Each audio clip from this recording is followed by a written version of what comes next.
जय माता दी दोस्तों, स्वागत है आपका द कल्ट ऑफ रेसलिंग में। Please subscribe the cult of wrestling for the latest news about WWE। तो दोस्तों, finally the greatest event of all time, the showcase of immortal WrestleMania 40 night 1 खत्म हो चुका है, फिनिश हो चुका है और सारा कुछ रिजल्ट आपके सामने है। जिनको रिजल्ट नहीं पता, जिन्होंने अभी तक रेसलमेनिया के नाइट 1 को नहीं देखा है, तो भाई साहब हमारी वीडियो देख लीजिए। बहुत मजा दिलाने वाला हूँ, सारी बातें करने वाला हूँ। वीडियो को शुरू से लेके एंड तक देखना। कानों में लगा लो हेडफोन, ईयरफोन, जो मर्जी लगा लो, लेकिन वीडियो को स्किप मत करना और वीडियो को पूरा देखना। शुक्रिया। तो भाई, कैसी लगी रेसलमेनिया 40? कैसी लगी रेसलमेनिया 40 का नाइट 1? मैं आपसे पूछता हूँ ना, मुझे बताइए कैसा लगा रेसलमेनिया 40 का नाइट 1? अच्छा लगा? हाइप पे था भाई साहब। रेसलमेनिया की हाइप इस कदर बना रखी थी कि रेसलमेनिया नहीं, जैसे भाई साहब कोई चिराग है, जैसे जिसको घिसेंगे ना अंदर से, भाई साहब पता नहीं क्या बवाल हो जाएगा। इतने मतलब कि रेसलमेनिया 40 की इतनी ज्यादा हाइप बना रखी थी, इतनी ज्यादा हाइप बना रखी थी, और वो आमतौर पर होनी भी चाहिए थी। बिकॉज मैचेस ही कुछ इस तरीके के हैं दोनों नाइट के, और नाइट 1 भी इस बार जो कि बड़ा मैच था, tag team match main event में, बहुत अच्छा था। और रेसलमेनिया 40 के लिए हाइप एक्सपेक्टेशन बहुत जरूरी थी, जो कि हम थे। लेकिन रेसलमेनिया के सेट रिवील से पहले मैंने आपको कहा था कि भाई साहब एक्सपेक्ट द अनएक्सपेक्टेड। और जब सेट रिवील हुआ, बहुत से लोगों ने ट्रोल किया कि भाई साहब रेसलमेनिया के सेट अच्छा नहीं है। मैंने कहा कोई बात नहीं, सेट अच्छा नहीं है लेकिन मैचेस की क्वालिटी अच्छी होगी। लेकिन भाई साहब I am sorry for that, because सही बताऊं तो इस बार की रेसलमेनिया का नाइट 1, सही बता रहा हूं यार, एक मैच को हटा दो, बाकी सारे मैच वाहियत थे। मैचेस के मामले में इस बार की रेसलमेनिया वाहियत जाएगी। बिकॉज सही बता रहा हूं यार, बहुत ज्यादा एक्सपेक्टेशन थी मैचेस से। मुझे जिमी वर्सेस जे से बहुत ज्यादा एक्सपेक्टेशन थी भाई, बहुत ज्यादा मुझे इस मैच से एक्सपेक्टेशन थी कि इस मैच में बहुत तगड़े एक्शन देखने को मिलेगा और मतलब कि बवाल हो जाएगा भाई, ऐसा कुछ देखने को मिलेगा। और मैंने आपको एक बात और कही थी कि ये मैच, यानी कि दोनों भाइयों का match as a single match है, और ये रेसलमेनिया नाइट 1 का 5 स्टार रेटिंग का मैच बन सकता है। लेकिन दोस्तों, 5 स्टार तो छोड़ो, ये 1 स्टार भी मैच नहीं है। इतना वाहियात इस मैच को बनाया गया है, बुक किया गया। बिकॉज किस लिए? इसीलिए बिकॉज इनके मल्टी पर्सन मैच होंगे, मतलब इनके और भी मैच होने वाले हैं। समझ रहे हो? इनकी सीरीज यहाँ पर खत्म नहीं होगी। अभी बैकलैश आएगा, वहां इनका मैच होगा, फिर मनी इन द बैंक में भी मैच होगा। भाई साहब, इनकी राइवलरी लंबी चलने वाली है। लेकिन यार रेसलमेनिया में एक पहला सिंगल मैच था, 1-on-1 मैच था, भाइयों के बीच मैच था, कुछ तो करते भाई, कुछ भी नहीं किया। इसके बाद रिया रिप्ली वर्सेस बेकी लिंच, उसके वो भी हटा दो, उसके बारे में बात नहीं करूंगा, बिकॉज वो भी वाहियात मैच लगा मेरे को। सही बता रहा हूँ, सिर्फ एक टैग टीम मैच मेरे को बहुत अच्छा लगा। रूमर थे हार्डी बॉयज के, नहीं आए।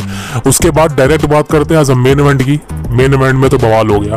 तो रेसलमेनिया 40 को अगर बचाया है तो सिर्फ मेन इवेंट ने बचाया है, वरना रेसलमेनिया 40 का नाइट 1 भाई साहब इतनी ज्यादा ट्रोलिंग हो रखी है ना ट्विटर के ऊपर, आप बता नहीं सकता मैं आपको। सोशल मीडिया पर WWE कंपनी को कोस रहे हैं लोग कि भाई साहब आपने रेसलमेनिया के नाइट 1 को पूरी तरह से एवरेज शो बना दिया है, बिलो शो बना दिया है, रेसलमेनिया की हाई पूरी तरह से खत्म कर दी है। आपका सिर्फ मेन इवेंट के अच्छा होने से इसका मतलब ये नहीं कि आपका पूरा शो अच्छा हो जाता है। समझ रहे हो? हाँ, मैं ही मानता हूँ यार ये बात। अगर मेन इवेंट किसी इवेंट का अच्छा है, लेकिन बीच के मैचेस अच्छे नहीं है, शुरू के मैचेस अच्छे नहीं है, मानता हूँ कि वो उतने हाइप नहीं होते। लेकिन यार इसमें सही बताऊं तो गलती WWE कंपनी की नहीं है। अब मैं बता रहा हूँ कैसे गलती नहीं है, इसलिए कह रहा हूँ वीडियो को पूरा देखना। अब दोस्तों, सबसे पहले मैं यहाँ पर ट्रिपल एस से WWE कंपनी से अगर ये वीडियो पहुँचती है या आप सब सुनते हैं, आप सब बात पूछाइए, अगर उनकी बुद्धि सही हो जाए। भाई साहब, फिलाडेल्फिया के अंदर कभी भी अपना रेसलमेनिया कोई भी इवेंट मत कराओ, इट्स अ रिक्वेस्ट। और आप आउटडोर शो करते हो, करो, कोई दिक्कत नहीं है। लेकिन भाई साहब, आउटडोर शो अप्रैल के मंथ में नहीं कर सकते, बिकॉज अप्रैल के मंथ में इंडिया में गर्मी हो जाती है, लेकिन यूएस में गर्मी नहीं होती है, वहां पर सर्दी ही रहती है। तो यहाँ पर WWE कंपनी को पता होना चाहिए अपने देश के बारे में कि आप अप्रैल में रेसलमेनिया को आउटडोर में शूट कर रहे हो, लाइव दिखाना है आपको प्रोग्राम में। और बल्कि 3 साल पहले रेसलमेनिया 37 में आप भुगत चुके हो बारिश की वजह से, समझ सके हो। बारिश की वजह से आप भुगत चुके हो 3 साल पहले रेमंड जेम्स स्टेडियम में टेम्पा बे में आप भुगत चुके हो। आप फिर से लिंकन फाइनेंशियल फील्ड को बुक कर रहे हो और मुझे अभी समझ नहीं आया कि वाई WWE ने बुक किया लिंकन फाइनेंशियल फील्ड को। बिकॉज सही कहूँ भाई साहब, एक तो स्टेडियम वाहियात था, बहुत छोटा था, स्टेज खत्म था, कुछ भी नहीं था। ऊपर से सबसे गंदी बात मेरे को लगी क्राउड। भाई साहब क्राउड खत्म था, ना कोई चेयर, ना कोई बू, ना कोई सपोर्ट, ना कोई दिस इज ऑसम के चैंट्स, कुछ भी नहीं। क्राउड एकदम डेड पड़ा था, डेड डेड डेड, बार बार बोलूंगा। यूएस का क्राउड बिल्कुल अच्छा नहीं है, सही कह रहा हूँ भाई साहब। आप WWE कंपनी को इंटरनेशनल में देखते हो, जर्मनी में, इंग्लैंड के अंदर, ऑस्ट्रेलिया के अंदर, भाई साहब क्या चैंट्स लगते हैं। बिकॉज उनके वहाँ फर्स्ट टाइम इवेंट हो रहा होता है। मानता हूँ कि यूएस के अंदर हमेशा हर हफ्ते होता है, लेकिन यार रेसलमेनिया द बिगेस्ट इवेंट। मानता हूँ कि मैचेस अच्छे नहीं लगे, लेकिन यार फैंस के अंदर कोई एक्साइटमेंट नहीं थी। क्यों नहीं थी? बिकॉज सही कहूँ भाई साहब, रेसलमेनिया एक समय पे बहुत बड़ा इवेंट होता था। आज से मैं 4 साल पहले की बात करना चाहता हूँ, रेसलमेनिया 34-35 तक रेसलमेनिया बहुत बड़ा इवेंट होता था। लेकिन उसके बाद से रेसलमेनिया का जो स्तर है ना, वो धीरे धीरे गिरता जा रहा है। बिकॉज सारे जो लेजेंड थे वो रिटायर हो चुके हैं, जैसे कि Batista, Undertaker, John Cena, triple H, Shawn Michaels, Edge, ये सारे बंदे रिटायर हो चुके हैं या चले गए हैं, समझ लो। दिस इज वाई कि WWE कंपनी ने उसके बाद कोई सुपरस्टार बनाया ही नहीं। Expect Roman rings, Seth Rollins और अब कोडी रोड्स। सो आप बताइए कि जब ये तीनों बंदे एक ही मैच में इंक्लूड हैं, तो और मैचेस से क्या आप हाइप लगाओगे? बिकॉज और मैचेस से कोई हाइप बनेगी ही नहीं। दिस इज वाई रेसलमेनिया का मेन इवेंट जो टैग टीम मैच था, rock, Roman and Cody, Seth Rollins, इन्होंने ही रेसलमेनिया को बचाया है। सिर्फ यही कहना चाहता हूँ। और मैं अपना ओपिनियन बताऊं भाई साहब, मुझे रेसलमेनिया कैसी लगी? मेन इवेंट मेरे को बवाल लगा भाई, सही बता रहा हूँ। मेन इवेंट की तारीफ है। और सही बताऊं तो मैं तो खुद देख रहा हूँ भाई साहब यूट्यूब के ऊपर AEW कंपनी के चैनल, यानी कि AEW कंपनी की जो न्यूज़ कवर करते हैं ना, वो भी रेसलमेनिया को कवर कर रहे हैं। भाई साहब क्या हो गया आपको? रेसलमेनिया को क्यों कवर कर रहे हो यार? अपनी कंपनी को देखो ना आप। बिकॉज रेसलमेनिया बहुत बड़ा इवेंट है और आप उनको कोस रहे हो कि रेसलमेनिया घटिया है, रेसलमेनिया बेकार शो है। क्या बात कर दी यार। देखिए रेसलमेनिया गंदा शो नहीं था, रेसलमेनिया वाहियात शो नहीं था, लेकिन मैचेस के मामले में मेरे को एवरेज लगा। लेकिन मेन इवेंट ने भाई साहब रेसलमेनिया की नाक बचा ली। अगर मेन इवेंट भी वाहियात होता ना, तो रेसलमेनिया, सही कह रहा हूँ, खत्म हो जाता। बिकॉज ट्रिपल एच को पता था कि मेरे पास सिर्फ एक ही मैच है, वो है मेन इवेंट का। उसके पहले जितने भी मैचेस है कोई अच्छे नहीं है। बिकॉज ट्रिपल एच सबसे बड़ी प्रॉब्लम थी वेदर की। अगर बारिश आ जाती सबसे बड़ा बवाल हो जाता। इसलिए मैंने आपको बताया था कि भाई साहब वेदर की कंडीशन वहाँ ठीक ठाक रह सकती है, बारिश भी आ सकती है। तो भगवान ने बारिश आने नहीं दी, तो समझ सकते हो कि इवेंट हो गया, नाइट 1 हो गया कामयाब। शुरू से लेकर एंड तक जो भी सोचा था हो गया। और अब बात करें भाई साहब, जल्दी निपटाया गया। बिकॉज 6 घंटे का शो था और यहाँ पर हम देखें तो 3 घंटे 40 मिनट का ही शो WWE कंपनी ने लाइव किया था। अब इसका मेन रीज़न सबसे बड़ा यही है दोस्तों कि वेदर की कंडीशन थी और ट्रिपल एच को पता था कि अगर बारिश आ गई तो सारे मैचेस खराब हो जाएंगे। इस इज़ वाई कि ट्रिपल एच ने सारे मैचेस को छोटा कर दिया गया। जिमी ऊसो, जे ऊसो लंबा मैच था, रिया रिप्ली और बेकी लिंच लंबा मैच था, इसलिए सारे मैच छोटे कर दिए गए। लेकिन एंड में जो मेन इवेंट था उसको लंबा कर दिया गया, यानी कि द रॉक, रोमन वर्सेस कोडी रोड एंड सेथ रोलिंस का मैच को लंबा कर दिया गया। ये मैच करीबन 1 घंटा 5 मिनट तक चला है, एंट्रेंस इंक्लूड, समझ लो। तो ये बहुत बड़ा मैच चला है और सही कहूं तो मेन इवेंट ने बचा लिया। अब दोस्तों बात करें पूरी हाईलाइट की। देखिए सबसे पहला मैच था रिया रिप्ली वर्सेस बेकी लिंच और मैच अच्छा था। देखिए वाहियात मैच नहीं कहूँगा, वो इंसल्ट हो जाएगी। बहुत मेहनत से ये सुपरस्टार परफॉर्म करते हैं, इसलिए बेइज्जती करना सही नहीं रहेगा। लेकिन मैच के मामले में बात करें, मैच की क्वालिटी की बात करूं तो मुझे लग रहा था बेकी लिंच कहीं ना कहीं अच्छे मूव्स कर सकती है, अच्छी तरह से रेसलिंग कर सकती है या अच्छा कुछ प्रेजेंट कर सकती है। लेकिन इस मैच से बेकी लिंच ने कुछ भी नहीं किया। आई थिंक रिया रिप्ली ने आसानी से बेकी लिंच को हरा दिया इस मैच में और ज़्यादा कुछ हमें बवाल था वैसा कुछ देखने को नहीं मिला। लेकिन देखा जाए तो रिया रिप्ली ने यहाँ पे आसानी से बेकी लिंच को हरा दिया। तो इस मैच में प्रेडिक्शन सही थी, रिया रिप्ली ने रिटेन कर लिया। उसके बाद अगला मैच था टैग टीम मैच। अब ये जो 6 मैन टैग टीम मैच था, सॉरी 6 पर्सन 12 बंदों का टैग टीम मैच बोल लो क्लियर भाषा में, देसी भाषा में। और ये मेरे को बहुत अच्छा लगा मैच बिकॉज इसमें एक्शन था, लैडर थी। मैंने कहा था लैडर मैच है, स्टिपुलेशन मैच है, नो डिस्क्वालिफिकेशन है, यहाँ पर अच्छा कुछ देखने को मिलेगा। लेकिन कुछ चीज़ें कमी लगी, जैसे कि चेयर शॉट नहीं हुए और टेबल पर मारा है, लैडर भी तोड़ी है। लेकिन उतना ज़्यादा हाई फ्लाइंग मूव या हमें ऐसा कुछ जैसे रेसलमेनिया 33 में देखने को मिला था। बिकॉज आई थिंक 7 सालों बाद ये मैच हो रहा है रेसलमेनिया में ऐसे लैडर मैच। लेकिन एंड ऑफ द डे जिसके चांसेस थे टाइटल को स्प्लिट होने के वो हो गए। और इस मैच में जो है ऑसम ट्रुथ जीत गए रो की टैग टीम चैंपियनशिप, और यहाँ पर जो है Grayson Waller and Austin theory ने स्मैकडाउन की चैंपियनशिप को ग्रैब कर लिया। सो अब अनडिस्प्यूटेड टाइटल अलग अलग हो चुके हैं, रो के अलग है, स्मैकडाउन के अलग है, तो सबसे बढ़िया काम कर दिया गया। कुछ लोग कह रहे थे भाई साहब न्यू टाइटल आएंगे, लेकिन मैंने उसको कवर नहीं किया, बिकॉज मुझे सही बताऊं तो मुझे लगता ही नहीं था कि new title WWE company introduce करेगी एक सिंगल ब्रांड के लिए, बिकॉज वुमेन्स की टैग टीम चैंपियनशिप का हाल बताइए आपको, कोई इसको पूछता नहीं है। तो रो की अलग टैग टीम चैंपियनशिप है और स्मैकडाउन की अलग है, तो that for sure and this is a good thing, अच्छा लगा। एंड इसके बाद दोस्तों एक हमें बहुत ही मतलब लगा लो कि अनएक्सपेक्टेड मैच देखने को मिलता है, बिकॉज इसका रिव्यू मैंने नहीं किया था, इसका प्रेडिक्ट मैंने नहीं किया था, बिकॉज ये जल्दी जल्दी में मैच ऐड हुआ है। ये था Santos Escobar Dominik Mysterio versus Rey Mysterio versus Andrade. अब दोस्तों देखिए ये मैच की बात करें यार, ये मैच मुझे अंड्राडे के लिए देखना पड़ा, बिकॉज अंड्राडे कहीं ना कहीं मुझे थोड़ा बहुत सही लगता है, और जेलिना वेगा के साथ उसका जो मर्ज हुआ है काफ़ी अच्छा लगा मेरे को। इस मैच में एक्शन अच्छा मिला और दोनों की तरफ से कमाल का एक्शन मिला, अंड्राडे की तरफ से मिला, लेकिन इस मैच में इंटरफेरेंस हो गई, बिकॉज आई थिंक फिलाडेल्फिया के अंदर जो ब्रदर्स होते हैं, आई थिंक मुझे नहीं पता कौन है दोनों, ये इन्होंने आगे इंटरफेरेंस करी, डोमिनिक मिस्टीरियो को मारा एंड 1-2-3 हो गया। सो हेल्प की वजह से रे मिस्टीरियो एंड अंड्राडे ने इस मैच में विक्ट्री को ऑन कर लिया गया, और इस मैच में अंड्राडे एंड रे मिस्टीरियो ने जीत हासिल कर ली। इसके बाद दोस्तों हमें एक मैच देखने को मिलता है, यह है जेड कारगिल, और वही जो मैंने कहा था Jade Cargill Bianca Blair Naomi versus damage control. अब भी ये मैच अच्छा था, लेकिन सबसे बड़ी प्रॉब्लम होगी जेड कारगिल ने बाल कटवा दिया अपने भाई। अब मुझे नहीं पता जेड कारगिल ने यहाँ पे अपने बाल क्यों कटवाए, बिकॉज लंबे वालों में बहुत अच्छी लगती थी वो, और सही कहो तो अब मुझे बिल्कुल भी अच्छी नहीं लग रही हो, आमतौर पर जो नॉर्मल सुपरस्टार होती है वैसी लग रही है। लंबे बाल जेड कारगिल बहुत अच्छे लगते थे, बहुत अच्छी लगती थी उसमें वो। मुझे नहीं पता उसके बाल क्यों कटवाए भाई, समझ नहीं आ रहा भाई साहब अपने मन की करी है। सो जो भी है चलो पर्सनल नहीं होऊंगा, लेकिन इस मैच के एक्शन की बात करी जाए, ज़्यादा एक्शन देखने को नहीं मिला, लेकिन देखा जाए जेड कारगिल ने आसानी से इस मैच को जीत लिया गया। सो डैमेज कंट्रोल को आसानी से हरा दिया गया, Jade Cargill Bianca Blair and Naomi ने आसानी से इस मैच में विक्ट्री कर ली, देख लीजिए आप। इसके बाद दोस्तों अगले मैच की बात करें, और ये मैच मेरे को काफ़ी पसंद आया, बिकॉज इस मैच में मेरी प्रेडिक्शन गलत हो गई, और तमाम यूट्यूबर पर जितने भी चैनल्स हैं और इवन बैटिंग ओवर्स की प्रेडिक्शन गलत होगी, बिकॉज यहाँ पर गुंथर वर्सेस सैमी ज़ेन का मैच था, आईसी चैंपियनशिप का मैच, और लग ऐसा रहा था कि सैमी ज़ेन एंड नहीं कर पाएंगे गुंथर के टाइटल रिंग को, और गुंथर रिटेन कर लेंगे, बिकॉज रूमर यह था कि चैट गेबल वो बंदे होने वाले जो गुंथर को हराएगा, लेकिन भाई साहब जिस तरह से स्टोरी बनाई गई, अब सैमी ज़ेन के लिए बहुत खुश हूँ मैं, बिकॉज सैमी ज़ेन का वो पुश जो खत्म हो गया था वो दोबारा से स्टार्ट हो चुका है, बिकॉज यहाँ पे भाई साहब एक्शन कमाल देने को मिला, लेकिन एंड में क्या होता है आसानी से, मतलब मुझे लग नहीं रहा ऐसा कोई ज़्यादा मेहनत करनी पड़ी सैमी ज़ेन को, बिकॉज सैमी ज़ेन की फैमिली भी साथ थी।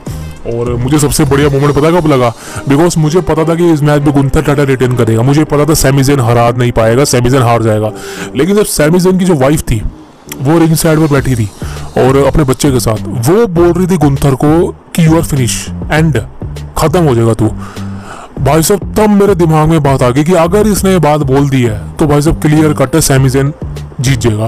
और भाई साहब उसी वक्त सैमी ज़ेन कोने में जाके 3-4 हलुआ किक लगाते हैं गुंथर के, और भाई साहब 1-2-3 होता है एंड गुंथर की longest intercontinental championship ring cast finally WrestleMania 40 night 1 में एंड हो चुका है, और गुंथर का जो पूरा तरह से करियर है वो आईसी चैंपियनशिप का वो एंड हो चुका है। अब दोस्तों गुंथर के लिए मैं खुश हूँ, बिकॉज अब उसको वर्ल्ड टाइटल के लिए अपॉर्चुनिटी मिल सकती है, आगे कुछ बड़ा काम करने के लिए अपॉर्चुनिटी मिल सकती है, और सैमी ज़ेन तो भाई साहब पुश उसका दोबारा स्टार्ट होगा, उसके लिए भी खुश हूँ मैं, बिकॉज सैमी ज़ेन ने अच्छा काम किया था ऐसी चैंपियनशिप लेके, तो आई थिंक सैमी ज़ेन के लिए पुश अच्छा होगा और गुंथर के लिए भी अच्छा काम करेगा। तो फाइनली दोस्तों आज जो है ये मैच अच्छा लगा मेरे को। इसके बाद दोस्तों अब बात करते हैं हमारे मेन इवेंट की, यानी कि the biggest match of the night, यानी कि rock and Roman Reigns versus Cody Rhodes and Seth fricking Rollins for a tag team match. अब दोस्तों देखिए टैग टीम मैच से सबसे ज्यादा एक्साइटेड था बिकॉज रॉक की एंट्रेंस से, और रॉक की एंट्रेंस अच्छी हुई। मुझे पहले लग रहा था कि रॉक ये पजामे में लड़ेगा, मुझे लग रहा था कि रॉक यहाँ पे टी शर्ट पहन के लड़ेगा या जैकेट सी, लेकिन भाई साहब रॉक को मैं देखना चाहता था वही छोटी चड्डी में, वही जो पुराने उसके गिमिक सूट थे, मर्चेंडाइज थे। फाइनली आज रॉक ने और रोमन रेंस ने और कोडी और सेथ रॉलिंस ने भाई साहब कमाल का मैच डिलीवर किया, और रॉक की परफॉर्मेंस भाई साहब बवाल लेवल की थी। रॉक ने जिस तरह से सैल्यूट किया है मैं देखता रह गया यार, सही कह रहा हूँ, ऐसा लग नहीं रहा था कि रॉक का ये करीबन 11 साल बाद एक मैच है, बिकॉज लास्ट मैच रॉक का जो एक प्रॉपर मैच था रेसलमेनिया 29 में था, और उसके बाद रोक के कोई मैच भी नहीं हुआ। और अब प्रॉपर एक लंबा मैच रोक ने करीबन 11 साल बाद रेसलमेनिया 40 में दिया है, जो कि लग रहा था कि रोक एक तरह से पार्ट टाइमर है डब्ल्यूडब्ल्यूई कंपनी में, हर 2 महीने बाद मैच लड़ते हैं, लेकिन रोक ने कमाल का सेल आउट करा। रोक ने कमाल का मैच में काम किया और कोडी रोड्स हो चाहे सेथ रॉलिंस हो, उनकी जो मूव्स है रोक पर सेल आउट अच्छी करी। अब इस मैच में बहुत एक्शन देखने को मिला, बिकॉज सही कहूँ तो कमाल लेवल का एक्शन हुआ। अब क्या क्या देखने को मिला, बिकॉज सही कहूँ तो मैं भूल चुका हूँ, बिकॉज मैच लंबा था, मैं खाली मैच पे कॉन्सेंट्रेट करके बैठा था, इसलिए क्या क्या हुआ वो तो नहीं बता पाऊंगा, लेकिन इमेजेस आप लगा दूंगा, आप सारी इमेजेस को देख सकते हैं। मैचेस के मामले में भाई साहब सही कहूँ तो मेन इवेंट ने यानी कि इस मैच ने रेसलमेनिया की नाक को बचा लिया, बिकॉज अगर ये मैच अच्छा ना होता तो भाई साहब सही कहूँ रेसलमेनिया के नाइट वर्स्ट नाइट बन जाती रेसलमेनिया हिस्ट्री में। और जो ट्रिपल एच गाने गा रहा है the biggest WrestleMania of all time, biggest नहीं वर्स्ट रेसलमेनिया बन जाती भाई। तो मेन इवेंट ने बचा लिया पूरी रेसलमेनिया को। फैंस ने जब रिंग्स छोड़कर वो गए, मतलब समझ लो एक तरह से सीट्स को छोड़कर गए, तो वो खुश होकर गए, बिकॉज मेन इवेंट काफ़ी अच्छा था। और सही कहूँ तो मैं भी इससे खुश हूँ, बिकॉज सही कहूँ तो मैं सुबह उठा 4:30 बजे, मेरे को बहुत नींद आ रही थी, लेकिन शुरू में मुझे अच्छा लगा, उसके बाद प्रेजेंटेशन अच्छी लगी मेरे को, लेकिन एंड में जाकर भाई साहब कल जब मैच शुरू हुआ था वुमेन्स का 6 वुमेन टैग टीम मैच, मैं बोर हो गया था भाई, मेरे को नींद आ रही थी, लेकिन मैंने किसी तरह से आंखों में पानी मारा, मैंने पूरी रेसलमेनिया देखी एंड देन फिर मेन इवेंट ने पहुंचा, बिकॉज मेन इवेंट में जो मैच था उसके लिए मैं हाइप था एंड देखा जाए मैच अच्छा लगा। और रोमन्स की तरफ से हो चाहे सेथ रॉलिंस की तरफ से, रोक की तरफ से हो चाहे कोडी रोड्स की तरफ से हो, चारों की तरफ से 100% परफॉर्मेंस देने को मिली, किसी की भी परफॉर्मेंस डाउन नहीं लगी मुझे। लेकिन अब बात करते हैं एंडिंग में क्या बवाल हो गया यार, मेरे को ना एक चीज समझ नहीं आती है। अब आप कहेंगे भाई साहब तेरे को क्या चीज समझ नहीं आती, सारी चीज क्लियर तो है। दोस्तों सारी चीजें क्लियर है, मुझे समझ भी आती है, लेकिन लास्ट ईयर क्या हुआ था एंडिंग में, कोडी रोड्स रोमन इसको जब क्रॉस रोड मार रहे थे, 2 क्रॉस रोड तो मार दी थी, लेकिन जब तीसरी क्रॉस रोड कोडी रोड्स मारता है वो रिंग के साइड को चला जाता है। मेरे को ये पूछना है बस, रिंग के साइड गया था लास्ट ईयर, सोलो सिकुआ ने अपना जो है वो क्या मारता है वो गुट्ठा था वो मार दिया था, उसके बाद 1 2 3 होके मैच हार गया था। आज क्या हुआ, आज भी सेम कंडीशन हुई, 2 क्रॉस रोड मार के रोमन इसको रिंग के साइड में चला गया, रोक ने पीछे से पट्टा मार दिया, 1 2 3 हुआ, स्पीयर लगी रोक ने अपना जो है रोक बॉटम मारी, पीपल्स एल्बो मारी, 1 2 3 हुआ, तो डेट फॉर श्योर एंड हुआ, कोडी रोड्स का पिन हुआ और भाई साहब रोक और रोमन ने विक्ट्री कर ली। अब देखिए मुझे एंडिंग से कोई प्रॉब्लम नहीं, लेकिन सेम एंडिंग थी। अब दोस्तों सेम एंडिंग करी गई है, बिकॉज मैं आपको सही बताऊं, अब जो मैं बात करने वाला हूं उसको कान खोलकर सुन लेना। अब जो मैं बात करने वाला हूं उसको मतलब याद रखना जो मैं बोलने वाला हूं। रोक का बदला पूरा हो चुका है, जी हाँ रोक का बदला पूरा हो चुका है इसी मैच के साथ, बिकॉज रोक ने यहाँ पर कोडी रोड्स को बेल्ट से मारा, कोडी रोड्स की मम्मी के साथ भी मजाक किया, मामा रोड के साथ। So mama Rhodes I beat your son and this is for you. फिर पीपल एल्बो मार के 1 2 3 करा। यहाँ पर रोक का रिवेंज पूरा हो चुका है, 1 2 3 हो गया, रोक ने कोडी रोड्स को हरा दिया और कोडी रोड्स का पिन हो गया। इसी के साथ रेसलमेनिया खत्म होती है एंड उसके बाद एक प्रेस कॉन्फ्रेंस होती है, मीडिया स्क्रम। अब मीडिया स्क्रम में ज़्यादा बातचीत नहीं करूंगा, बिकॉज रोमन रिग्स भी आता है, पॉल हेमन भी आता है, रोक भी आता है, बस इसके अलावा मैंने किसी को देखा नहीं। लेकिन ज़्यादातर बात हमने करी है रोक की, बिकॉज रोक ने यहाँ पे एक मैसिव चीज़ डिलीवर करी है। बिकॉज मैसिव चीज़ क्या थी, अब मैं उसके बारे में बात करने वाला हूँ। बिकॉज मैच में आपने देखा होगा रोमन रेंस ने रोक के स्पीयर मार दी थी भाई, देखा था आपने। रोमन रेंस ने जिस तरह से रोक के स्पीयर मारी है भाई साहब, आप देख सकते हो, रोक के रिएक्शन देखिए भाई साहब आप, भाई साहब लगता है भाई साहब रोक को चोट लगी है। अब रोक को रियल में लगी है ऐसा नहीं है भाई, ये खाली सेल आउट था। तो रोक ने कमाल का सेल आउट किया। आई थिंक मैंने पूरी जिंदगी में जब से मैंने रेसलिंग देखना शुरू किया है, मैंने गोल्डबर्ग की स्पीयर देखी है, मैंने एज की स्पीयर देखी है, मैंने रोमन की स्पीयर देखी है, मैंने ब्रोन ब्रेकर की स्पीयर भी देखी है, लेकिन भाई साहब जो सेल आउट होता है मैंने कभी भी भाई साहब इस तरीके के एक्सप्रेशन नहीं देखे जिस तरह से रोक ने आज बनाए थे। रोमन रेंस ने अनएक्सपेक्टेड स्पीयर मार दी, बिकॉज सेथ रॉलिंस जो है कोडी रोड्स को बचा लेते हैं, फिर रोमन की स्पीयर रोक को पड़ जाती है।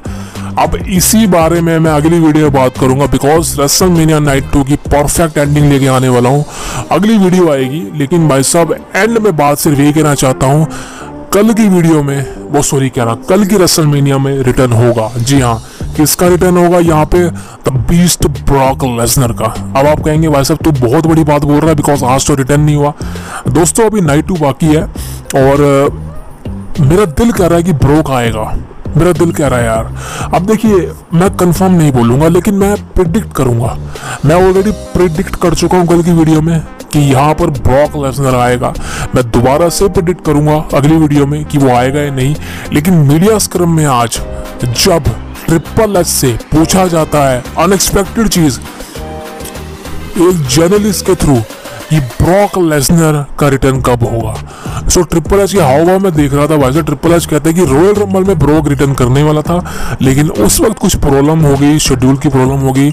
लेकिन अब मैं सिर्फ एक ही चीज कहना चाहता हूँ, ब्रॉक लेसनर अभी डब्ल्यूडब्ल्यूई कंपनी के साथ ही है। जी हाँ, एक बात क्लियर हो चुकी है, आपको दिमाग में बिठा लो, Brock Lesnar still with WWE. ये बात ट्रिपल एच ने ऑफिशियल कंफर्म कर दी है।